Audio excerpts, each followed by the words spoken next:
The common strategies within Connected Math Project was connecting to prior knowledge, multiple representations, reversibility, algorithms, and modeling.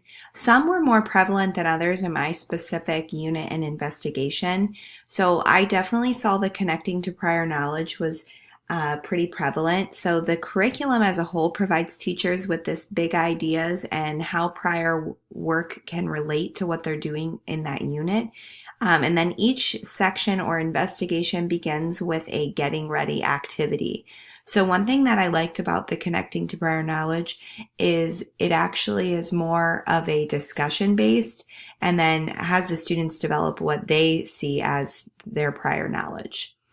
Multiple representations are all throughout this unit specifically, looking at number lines, temperature, different types of games that can represent how we're adding and subtracting negative numbers.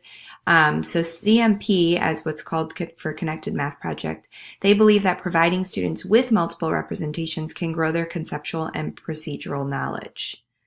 Reversibility wasn't as heavy in my specific unit, but just going through this curriculum and evaluating, I really do think that that's something that they probably strive to do in each unit, at least a couple. And remember, reversibility questions are the ones that are made to change the direction of a student's thinking. So it does allow for that deeper understanding. So why I think CMP would involve these types of questions is because they're always trying to find a way for students to develop that deeper understanding on their own.